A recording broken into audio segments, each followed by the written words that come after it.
Assalamualaikum warahmatullahi wabarakatuh. Assalatu wassalamu ala asrofil anbiya'i wal mursalin wa ala alihi wa ashabihi ajmain. Amma ba'du. Rabbi shrah li sadri wa yassir li amri wahlul 'uqdatam min lisani yafqahu qawli ya fatahu ya alim. Hadirin para jemaah online yang selalu ada pada lindungan Allah Subhanahu wa taala. Seperti kita ketahui, zaman semakin berkembang, teknologi semakin maju, segala hal mudah dicapai, mudah diakses dengan hanya satu genggaman bernama handphone. Banyak sekali manfaat yang bisa kita dapatkan dari satu alat ini, tetapi terkadang juga kita lupa, kita terlena dengan kemudahan ini, sehingga kemudahan ini mendatangkan kemudaratan bagi kehidupan kita.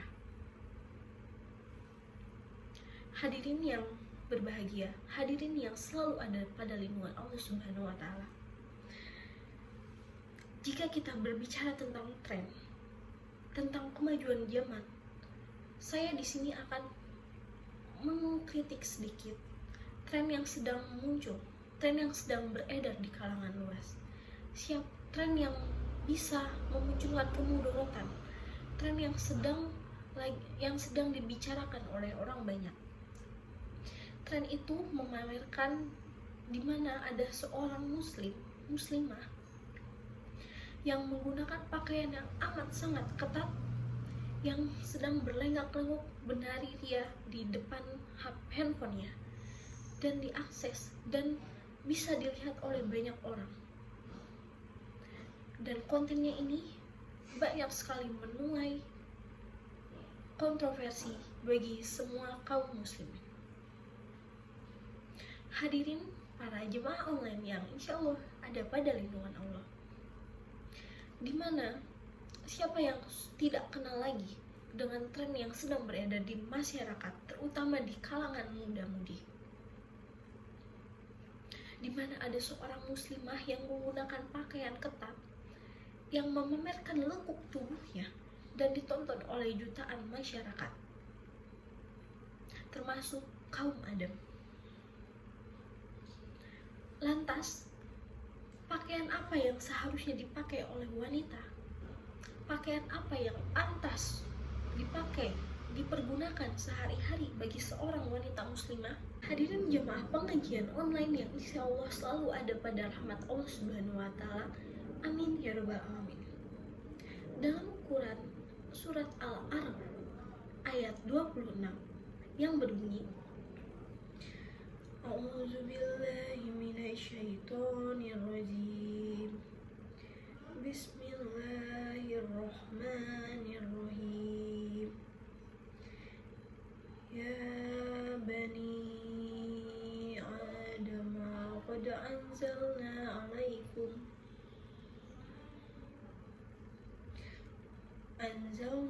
'alaikum libasya yuwaris sawatikum warisha walibasyu taqwa dzalika min ayatillahi la'allahum yaddakkarun. Shadaqallahul azim. Pada surat Al-A'raf ini dijelaskan bahwasannya fungsi utama pakaian adalah untuk menutupi aurat. Islam tidak mengharuskan menggunakan model yang seperti apa, model yang bagaimana, tetapi Islam mengajarkan yaitu 4T. Yang pertama, menutupi aurat, tidak terawang sehingga bisa menutupi aurat, tidak tipis, tidak transparan, dan tidak menyerupai lawan jenis. Adapun hadis yang menjelaskan bahwasannya tentang tata cara berpakaian seorang muslimah yang baik. Hadis ini diriwayatkan oleh Muslim yang berisi, ada 2 golongan umatku yang belum pernah aku lihat di dalam surga. Yang pertama, satu kaum yang memiliki cambuk seperti ekor sapi yang digunakan untuk memukul orang-orang Dan yang kedua, para wanita yang berpakaian tetapi dia telanjang, mereka berlenggak-lenggok, kepala mereka seperti pundak unta, dan mereka itu tidak masuk surga dan tidak akan mencium wanginya, meskipun wangi surga itu tercium sejauh jarak perjalanan sekian dan sekian. Para jumhur ulama pun bersepakat bahwasannya aurat dari wanita itu meliputi seluruh anggota tubuh kecuali muka dan kedua telapak tangan. Sehingga langkah yang tepat untuk menutupi aurat tersebut adalah dengan menggunakan busana muslim. Dan hukum memakai busana muslim termasuk jilbab itu sangatlah diwajibkan dalam Islam. Di samping itu, ada 4T yang tadi saya sebutkan yang menjadi adab bagi seorang muslimah untuk berpakaian. Yang pertama ini 4T, tidak terawang sehingga menutupi aurat. Aurat pada kita ketahui, aurat seorang muslimah, seorang wanita terletak pada seluruh bagian tubuhnya kecuali muka dan telapak tangan. Pakaian yang panjang dan berkerudung yang menjuntai sampai menutupi dada adalah satu pakaian yang sangat dianjurkan oleh agama Islam. Dan yang kedua, 4T yang kedua adalah 4T yang tidak tembus pandang sehingga menghindari pakaian syurah. Pakaian syurah adalah pakaian yang terlalu menarik perhatian lawan jenis, termasuk yang bukan mahram, seperti halnya pakaian yang mewah, pakaian yang tidak layak, ataupun pakaian yang tidak menyesuaikan waktu dan tempatnya. Itu dia yang dimaksud pakaian syurah. Sehingga jika kita menggunakan pakaian ini, semua orang akan tertuju pada kita, pada tubuh kita, seorang muslimah. Dan yang ketiga, pakaian kita harus tebal, tidak boleh tipis, karena yang tipis itu kemungkinan besar akan sangat menerawang dan aurat kita sangat kemungkinan bisa terlihat. Dan selanjutnya adalah tidak diberi wewangian atau parfum yang menarik lawan jenis, termasuk laki-laki, terkecuali suami.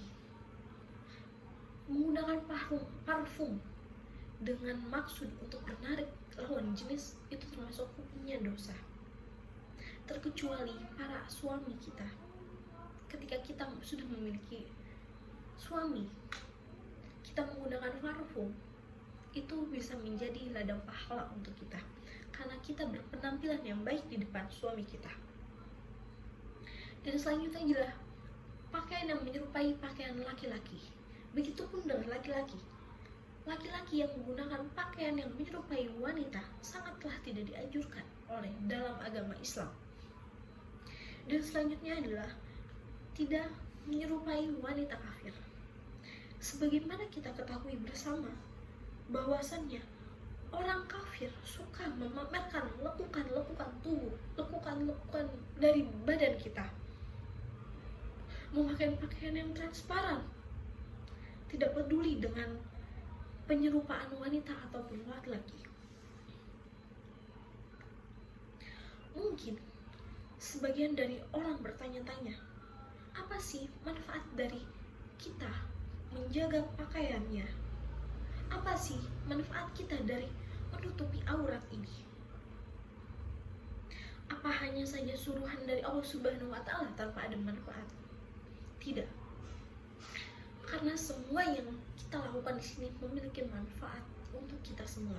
Tergantung kita mengaplikasikannya dalam keseharian kita. Termasuk pakaian. Ada beberapa manfaat yang bisa kita ambil dari kita menjaga pakaian. Yang pertama, menghindari dosa.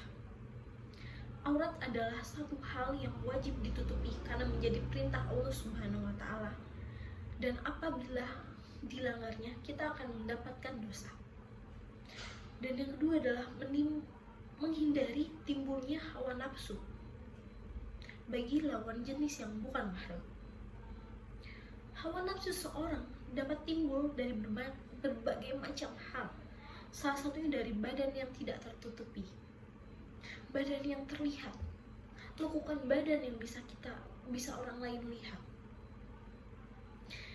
Dan ini akan mengendalikan nafsu lawan jenis sehingga seorang wanita dapat terhindar dari kejahatan.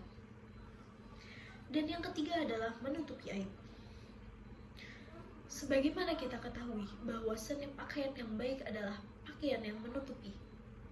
Pakaian di mana pakaian menutupi ini memberikan manfaat sebagai pakaian yang menutupi aib-aib kita. Dan pasalnya Allah Subhanahu wa Ta'ala telah menjaga aib seseorang melalui penutupnya aurat. Dan yang keempat, yang paling utama, yang paling terakhir adalah bentuk dari ketaatan kepada Allah Subhanahu wa Ta'ala sebagai amalan yang menjadi perintah dari Allah Subhanahu wa Ta'ala.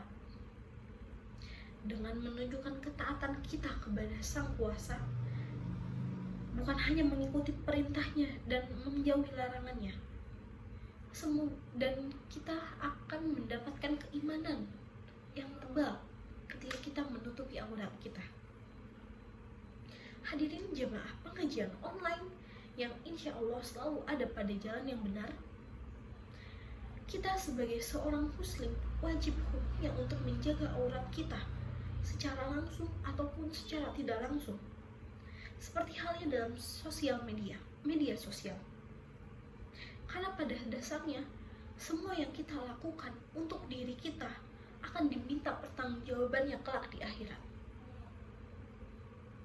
Oleh karena itu, sangatlah penting bagi kita untuk menjaga jangan sampai kita terbawa oleh kemudorotan dari dampak kemajuan teknologi ini.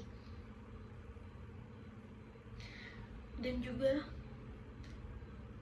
semoga apa yang kita dengar, apa yang kita lakukan pada hari ini, dan apa yang kita amalkan pada hari ini senantiasa menjadi ilmu, menjadi manfaat bagi kita semua, dan yang penting menjadi amalan bagi kita kelak di akhirat.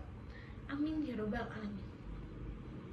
Sebelum saya tutup, saya meminta maaf apabila ada kata-kata yang menyinggung, apabila ada kata-kata yang tidak berkenan di hati, karena bahwasannya kesempurnaan hanyalah milik Allah Subhanahu wa Ta'ala. Saya tutup kesempatan pada kali ini, kurang lebihnya mohon maaf. Wabillahi taufiq wal hidayah. Wassalamualaikum warahmatullahi wabarakatuh.